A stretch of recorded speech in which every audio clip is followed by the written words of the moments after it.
Hi, YouTube. So today I thought I'd take a little moment to kind of give you a behind the scenes look of how the crowd disaster simulator came to be. So we can just kind of start at the beginning. So when I first met Dr. H, he was talking about how crowd disasters are a serious public health issue. So at religious events, music festivals, athletic events, and large soccer stadiums, you get a lot of injuries from people stampeding or actually kind of surging and kind of crushing each other within a crowd. So this is a serious public health issue. Unfortunately, not a lot of people study this. I don't think there's a lot of funding for this. So Dr. H, being the apex public health and emergency medicine, disaster medicine researcher, took it upon himself to kind of study these events, notice patterns, see if anything can be done about these problems. So this is where I show up kind of on the scene, and then suggest, hey, maybe we can use game engines to kind of code or even simulate these crowd disasters. Now, it's a real shame because Dr. H also kind of knows in Lord of the Rings and in a lot of movies with a lot of CGs, you get a massive horde of orcs and armies just smashing into each other, and it looks spectacular. So the question is, why can't we use computer graphics and simulations and physics engines to study these kind of disasters?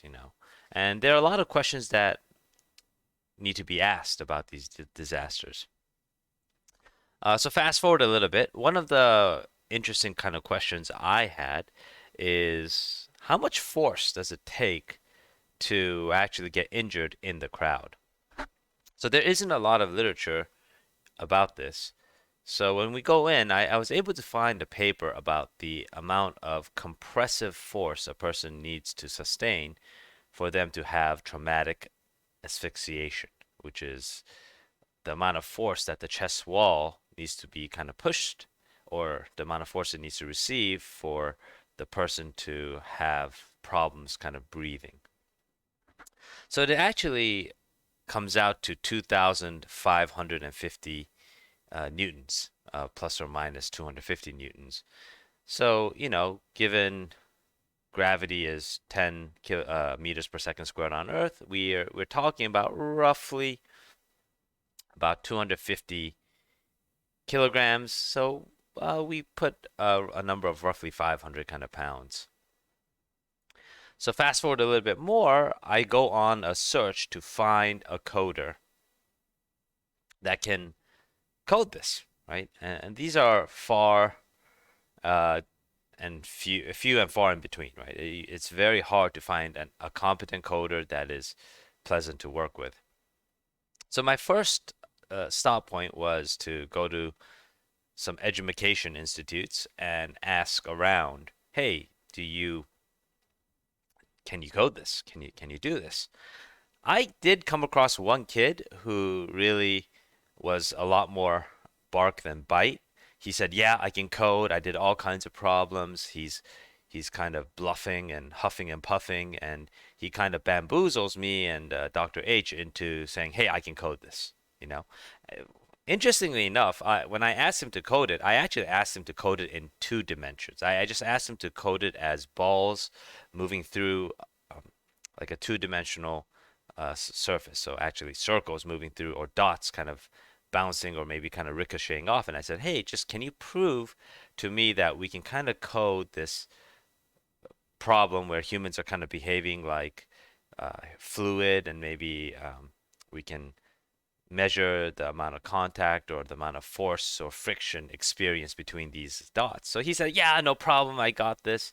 And granted, this is a kid that is in bioengineering who claims that he's going to be a trauma surgeon, but ultimately it was totally incompetent, had no manners, ends up just totally lying to us, and we are just essentially at square zero.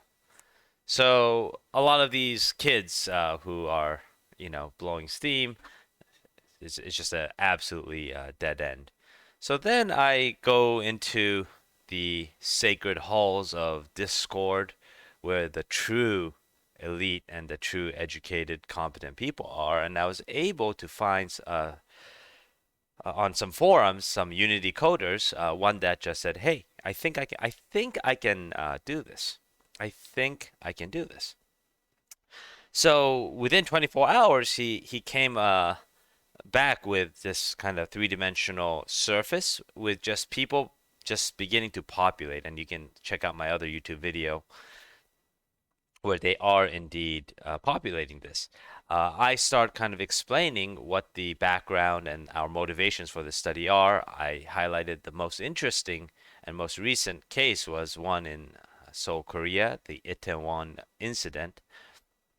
And the next day, he actually coded some Korean streets. This was not something that I requested, but it really just shows his commitment to the project, even though he's not really uh, in public health. So I already knew from the beginning this was going to happen. So just a little bit about the game engine here is what we're doing is we're just trying to make it more and more realistic. So the first iteration, or maybe 1B, actually had some people kind of phasing through the other people. So that was kind of like, hey, wait, what's going on there? So that's not really uh, realistic or very useful. So I just said, hey, no, let's make sure that these are real dummies. So what's going on behind the scenes is our principal coder is actually kind of coding these dummies and putting in different parameters such that uh, each force or collision or push is kind of being registered. So the idea behind this is, hey, let's see who is getting hurt, and depending on how much force a person can generate, is it really possible to generate 500 pounds of force, or can a person really experience 500 pounds of force, compressive force, to really get that traumatic asphyxiation? And what I like here is this is an idea I kind of cooked up is, hey, let's maybe make them turn more red as they take more damage. So I think this is, for the amount of work that we put in, fantastic. Definitely more than what uh, an educated bioengineer wannabe can do. By the way, the kid's never gonna make it. But I'm very proud of this project. It really took a long time in the making, a lot more than it should have. But it's been an absolute pleasure working with our coder and Dr. H. And this is the humanoid here. So further iterations are going to be coming, depending on where we want to take this. We have submitted an abstract, which will most likely be published, knock on wood, and we are also working on a paper as well.